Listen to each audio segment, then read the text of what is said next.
Bismillahirrahmanirrahim. Assalamualaikum warahmatullahi wabarakatuh. Segala puji hanya milik Allah Subhanahu wa Ta'ala yang senantiasa melimpahkan rahmat dan kasih sayangnya kepada kita semua. Sholawat serta salam semoga senantiasa tercurah kepada junjungan kita Nabi Muhammad sallallahu alaihi wasallam, kepada keluarganya, sahabatnya, dan seluruh pengikutnya hingga akhir zaman. Pada kesempatan kali ini, saya mengajak sahabat semua untuk kembali duduk dengan hati yang tenang, membuka pikiran dan jiwa, serta memohon semoga apa yang kita pelajari menjadi ilmu yang bermanfaat dan pembuka jalan menuju ridha Allah. Sebelum kita mulai pembahasan yang insya Allah sangat penting, saya ingin terlebih dahulu mengajak sahabat-sahabat semua untuk mendukung channel ini dengan menekan tombol like, meninggalkan komentar yang baik, dan menekan tombol subscribe agar sahabat tidak ketinggalan pembahasan menarik lainnya. Dukungan dari sahabat sekalian akan sangat membantu dakwah ini terus berjalan dan menjangkau lebih banyak saudara-saudara kita di luar sana. Semoga setiap klik yang sahabat berikan menjadi amal jariah yang pahalanya terus mengalir. Pada kesempatan yang penuh berkah ini, kita akan membahas sebuah tema yang sangat penting untuk kita renungkan bersama, yaitu tentang dosa-dosa yang sangat dibenci oleh Allah, khususnya dosa-dosa yang sering tidak disadari dilakukan oleh para wanita. Namun perlu saya jelaskan sejak awal bahwa pembahasan ini bukanlah bentuk penghakiman, bukan pula untuk menyudutkan siapapun. Justru sebaliknya, ini adalah wujud kasih sayang dan kepedulian agar kita semua, baik wanita maupun pria, dapat menjadikan pembahasan ini sebagai cermin untuk memperbaiki diri. Karena pada hakikatnya, tidak ada di antara kita yang bebas dari dosa dan kekurangan. Setiap manusia pasti pernah salah, tetapi sebaik-baik orang yang salah adalah yang mau bertaubat. Sebagaimana sabda Rasulullah SAW, setiap anak Adam pasti melakukan kesalahan, dan sebaik-baik orang yang bersalah adalah yang mau bertaubat. Ketika kita berbicara tentang dosa, seringkali kita hanya memikirkan dosa-dosa besar seperti zina, mencuri, merampok, atau yang tampak besar di mata manusia. Padahal dalam Islam, dosa tidak hanya dinilai dari besar kecilnya secara zahir, tetapi juga dari dampaknya terhadap hati, terhadap orang lain, dan terhadap hubungan seorang hamba dengan Robnya. Bahkan dalam banyak kasus, dosa yang tampak kecil justru jauh lebih berbahaya karena dilakukan secara terus-menerus, dianggap biasa, bahkan dinormalisasi oleh masyarakat. Allah Subhanahu wa Ta'ala telah memperingatkan kita agar tidak meremehkan dosa-dosa kecil, sebagaimana firman-Nya dalam surat An-Nur ayat 21. Ya ayyuhalladzina amanu la tattabi'u khutuwatis syaitan, wa may yattabi' khutuwatis syaitani, fa innahu ya'muru bil fahsya'i wal munkar. Ayat ini mengingatkan kita bahwa setan tidak menggoda dengan cara langsung mendorong manusia melakukan dosa besar, tetapi dimulai dari langkah kecil, dari kebiasaan kecil yang dianggap biasa, hingga akhirnya mengantarkan seseorang pada dosa yang lebih besar. Karena itu, sangat penting bagi kita untuk mengenali dosa-dosa yang sering terjadi dalam kehidupan sehari-hari, terutama yang dilakukan tanpa disadari. Dalam kehidupan modern seperti sekarang, godaan yang mengarah pada dosa semakin mudah masuk ke dalam rumah kita, bahkan masuk ke dalam genggaman kita melalui gadget, media sosial, tren fashion, gaya hidup, hingga standar kecantikan yang seringkali jauh dari nilai Islam. Akibatnya, banyak wanita yang tanpa disadari terjerumus dalam perbuatan dosa bukan karena sengaja melawan Allah, tetapi karena mengikuti lingkungan, tekanan sosial, atau hanya sekedar ingin terlihat menarik di mata manusia. Inilah sebabnya mengapa kita perlu membahasnya dengan hati-hati, dengan penjelasan yang lembut namun tegas, supaya setiap wanita bisa melihat dirinya kembali dan bertanya, apakah selama ini aku sudah benar-benar menjaga diri sebagaimana yang Allah inginkan? Dan tentu saja, pembahasan ini tidak berhenti pada peringatan saja. Kita akan membahasnya secara lembut, penuh kasih sayang, dan dengan harapan besar bahwa setiap kita, terutama para wanita muslimah, dapat mengambil pelajaran berharga dan memperbaiki diri sedikit demi sedikit. Karena Allah tidak melihat hasil akhir, tetapi melihat usaha kita dalam menuju perbaikan.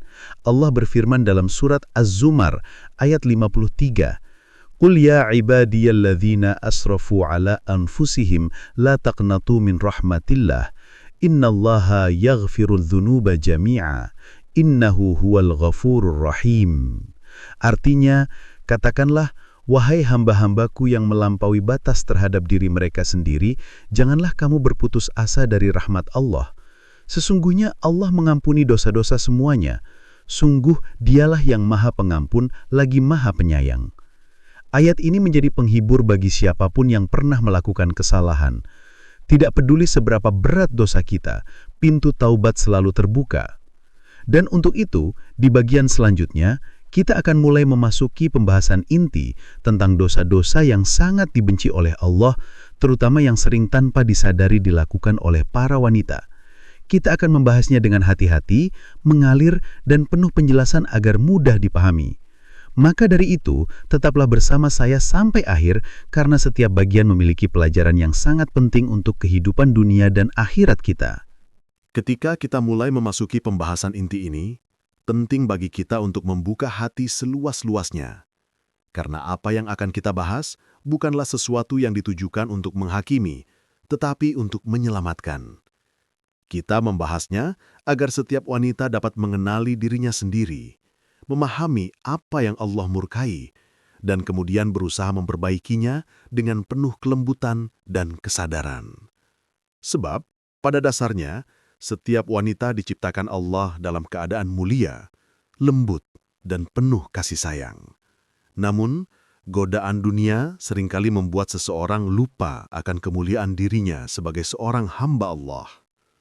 Salah satu dosa yang sangat sering dilakukan tanpa disadari oleh para wanita adalah dosa yang berasal dari ucapan. Ucapan yang dilontarkan tanpa dipikirkan terlebih dahulu seringkali melukai banyak hati, bahkan bisa mengantarkan seseorang kepada kemaksiatan yang lebih besar. Rasulullah SAW pernah memperingatkan kita tentang bahaya lidah, bahwa seseorang bisa terseret ke dalam api neraka hanya karena satu kalimat yang ia ucapkan tanpa pikir panjang. Dan jika kita perhatikan kehidupan sehari-hari, betapa seringnya sebagian wanita terjebak dalam kebiasaan menggunjing, mencela, membicarakan kekurangan orang lain, hingga menyebarkan aib saudara seimannya. Padahal Allah Subhanahu wa Ta'ala telah memperingatkan kita dengan sangat jelas melalui firman-Nya dalam surah Al-Hujurat ayat 12. وَلَا يَغْتَبْ بَعْضُكُمْ بَعْضًا أَيُحِبُّ أَحَدُكُمْ أَن يَأْكُلَ لَحْمَ أَخِيهِ مَيْتًا فَكَرِهْتُمُوهُ. Artinya, dan janganlah sebagian kalian menggunjing sebagian yang lain. Apakah salah seorang di antara kalian suka memakan daging saudaranya yang sudah mati? Tentu kalian merasa jijik. Ayat ini begitu kuat dalam menggambarkan betapa menjijikkannya ghibah di sisi Allah. Tetapi sayangnya di majelis-majelis wanita, dalam percakapan ringan antar teman, bahkan di grup-grup media sosial, ghibah sering menjadi pembicaraan yang dianggap biasa. Kadang hanya diawali dengan kalimat, "Aku bukan mau ngomongin dia sih, tapi..." Lalu percakapan berlanjut dengan membuka aib seseorang yang mungkin bahkan tidak ada di tempat itu untuk membela dirinya. Kita tidak sadar bahwa setiap kalimat yang keluar akan dicatat oleh para malaikat dan kelak dimintai pertanggungjawaban. Dosa lain yang sering dilakukan tanpa disadari adalah menampilkan kecantikan di depan laki-laki yang bukan mahram. Dalam kehidupan modern sekarang, standar kecantikan berubah menjadi sesuatu yang sangat terbuka, bahkan kompetitif. Media sosial menjadi tempat di mana seseorang berlomba-lomba menampilkan versi terbaik dirinya. Wajah dipoles sedemikian rupa, pakaian dipilih semenarik mungkin, pose diatur untuk menonjolkan daya tarik. Namun tanpa sadar, semua itu bisa membuat seorang wanita menjadi fitnah bagi banyak laki-laki, meskipun niat awalnya hanya ingin tampil cantik. Allah telah memperingatkan wanita beriman agar menjaga kehormatannya dan tidak menampakkan keindahan tubuh selain kepada orang-orang yang diizinkan. Dalam surah An-Nur ayat 31, Allah berfirman, وَلَا يُبْدِينَ زِينَتَهُنَّ إِلَّا مَا ظَهَرَ مِنْهَا.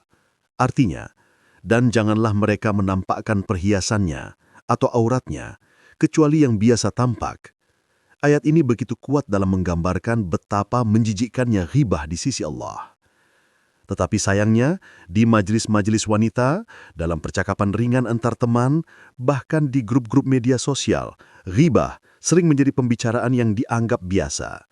Kadang hanya diawali dengan kalimat, "Aku bukan mau ngomongin dia sih, tapi..." Lalu percakapan berlanjut dengan membuka aib seseorang yang mungkin bahkan tidak ada di tempat itu untuk membela dirinya. Kita tidak sadar bahwa setiap kalimat yang keluar akan dicatat oleh para malaikat dan kelak dimintai pertanggungjawaban. Dosa lain yang sering dilakukan tanpa disadari adalah menampilkan kecantikan di depan laki-laki yang bukan mahram. Dalam kehidupan modern sekarang, standar kecantikan berubah menjadi sesuatu yang sangat terbuka, bahkan kompetitif. Media sosial menjadi tempat di mana seseorang berlomba-lomba menampilkan versi terbaik dirinya. Wajah dipoles sedemikian rupa, pakaian dipilih semenarik mungkin, pose diatur untuk menonjolkan daya tarik. Namun tanpa sadar, semua itu bisa membuat seorang wanita menjadi fitnah bagi banyak laki-laki, meskipun niat awalnya hanya ingin tampil cantik. Allah telah memperingatkan wanita beriman agar menjaga kehormatannya dan tidak menampakkan keindahan tubuh selain kepada orang-orang yang diizinkan. Dalam surah An-Nur ayat 31, Allah berfirman, "Wala yubdina zinatahunna illa ma dhahara minha." Artinya, dan janganlah mereka menampakkan perhiasannya atau auratnya, kecuali yang biasa tampak. Ayat ini adalah bentuk kasih sayang Allah, bukan pembatasan yang mengekang. Sebab, ketika seorang wanita menjaga dirinya, maka Allah menjaganya dari keburukan dan pandangan-pandangan yang bisa menjadi dosa bagi dirinya maupun bagi orang lain. Namun di era sekarang, di mana selfie, filter, dan platform sosial menjadi bagian dari kehidupan, banyak perempuan lupa bahwa foto yang mereka unggah bisa dilihat oleh siapapun. Bahkan ada lelaki-lelaki yang menyimpan foto-foto tersebut untuk tujuan yang tidak baik. Dan tanpa disadari, wanita itu mendapatkan bagian dosa darinya. Selain itu, dosa yang tak kalah berbahaya adalah menyakiti suami, orang tua, atau sesama wanita dengan sikap yang keras, kata-kata yang kasar, atau meremehkan sesama. Kadang, karena kelelahan, emosi, atau masalah pribadi, seorang wanita bisa dengan mudah mengeluarkan kata-kata yang melukai hati orang-orang terdekatnya. Padahal dalam Islam, melukai hati suami atau orang tua termasuk dosa yang sangat besar, karena kewajiban wanita terhadap mereka begitu mulia. Rasulullah SAW bersabda bahwa mayoritas penghuni neraka adalah wanita, dan ketika ditanya mengapa, beliau menjelaskan salah satu sebabnya adalah karena mereka sering kufur terhadap kebaikan suami.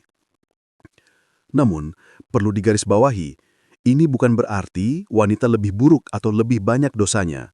Tidak, ini adalah bentuk peringatan agar wanita lebih berhati-hati terhadap amanah yang Allah berikan. Karena kelembutan seorang wanita adalah kekuatannya, bukan kelemahannya.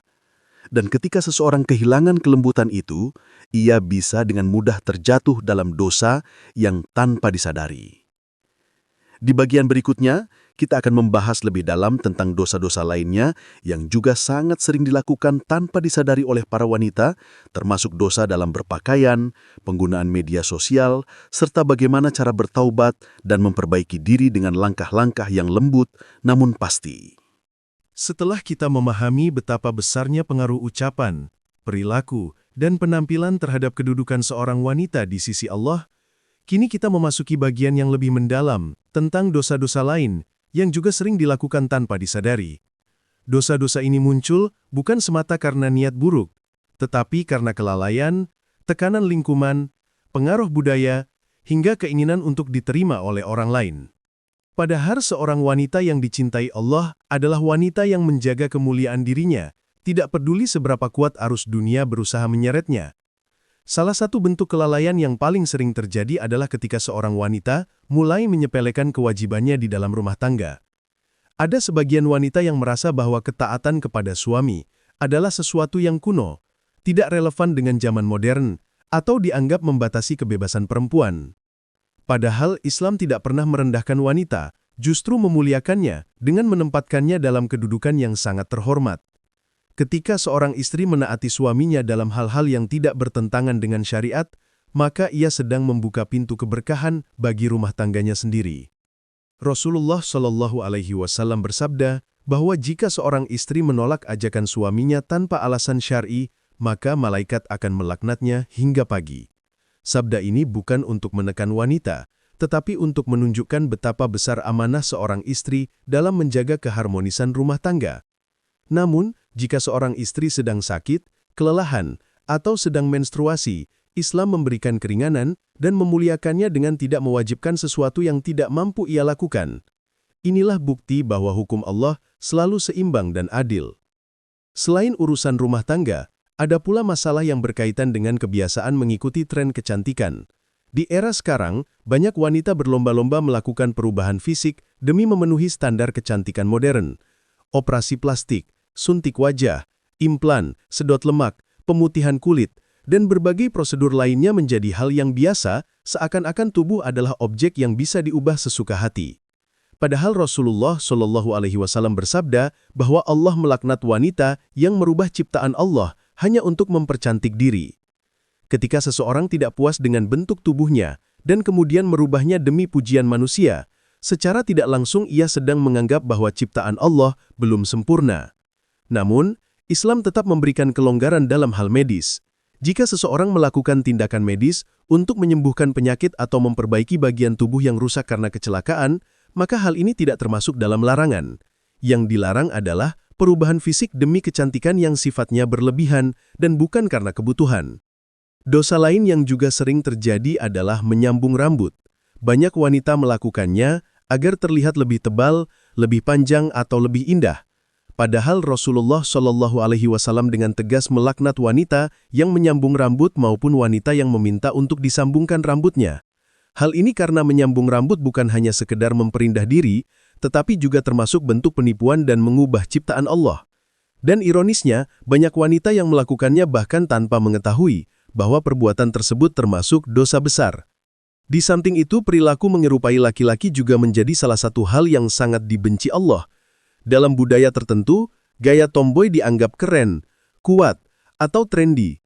Rambut dipangkas pendek menyerupai laki-laki. Pakaian longgar khas pria dikenakan setiap hari, bahkan sebagian ada yang berperilaku, berjalan, atau berbicara seperti laki-laki. Padahal Rasulullah Shallallahu Alaihi Wasallam melaknat wanita yang menyerupai laki-laki dan laki-laki yang menyerupai wanita. Bukan karena Islam membenci kebebasan berekspresi, tetapi karena Allah menciptakan laki-laki dan perempuan dengan fitrah masing-masing. Ketika fitrah itu diubah, maka tatanan kehidupan manusia ikut rusak. Selain itu, perilaku yang sering dilakukan tanpa disadari adalah menggunakan media sosial untuk menunjukkan sisi terbaik dari diri, namun tanpa menjaga adab. Foto yang menampakkan aurat, video yang mengundang perhatian lawan jenis, caption yang memancing komentar berlebihan, hingga konten yang mengandung unsur pamer, semua bisa menjadi sumber dosa yang mengalir tanpa henti. Media sosial dapat menjadi pahala bagi mereka yang menggunakannya untuk kebaikan, tetapi bisa pula menjadi beban dosa yang terus berjalan bahkan ketika seseorang sedang tidur.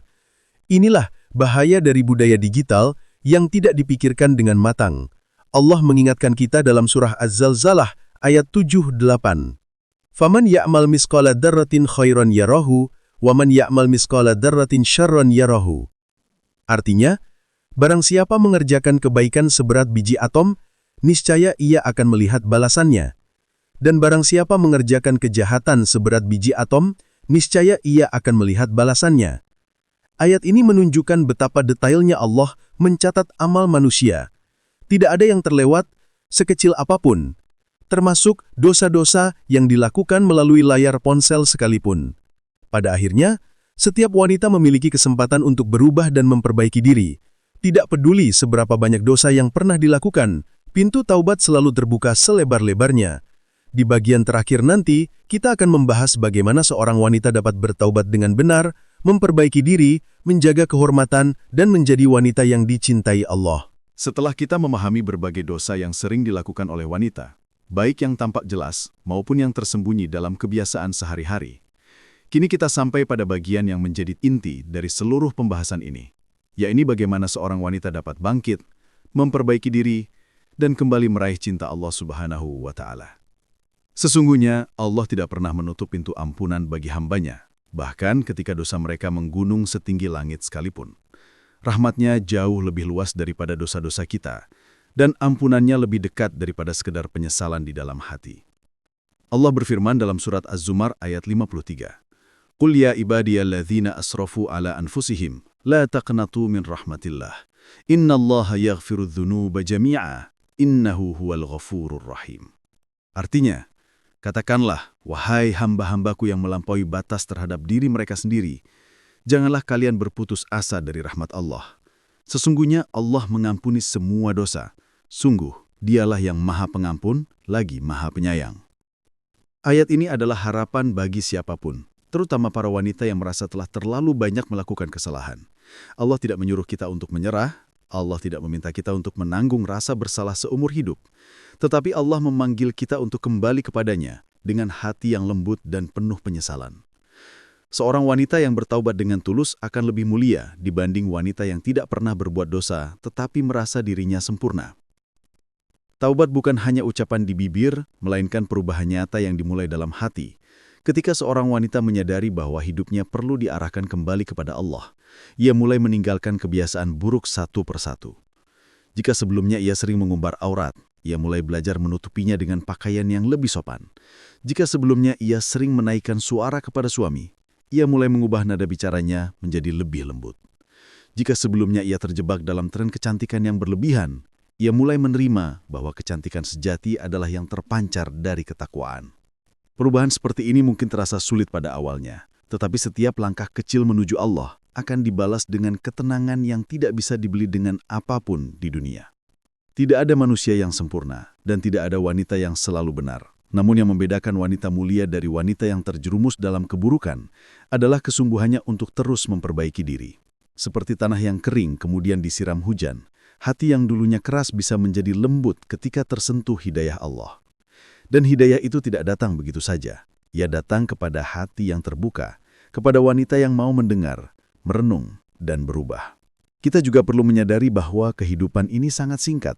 Kita mungkin merasa masih punya banyak waktu untuk memperbaiki diri, padahal ajal tidak pernah menunggu kesiapan manusia. Ada banyak wanita yang meninggal dalam keadaan belum sempat bertaubat. Ada pula yang masih sehat, tetapi hatinya tertutup oleh kesibukan dunia hingga lupa bahwa perjalanan terakhir sedang menunggu. Oleh karena itu, selagi Allah masih memberikan kesempatan, jangan tunda perubahan. Jangan menunggu sempurna untuk menjadi lebih baik karena kesempurnaan tidak akan pernah datang.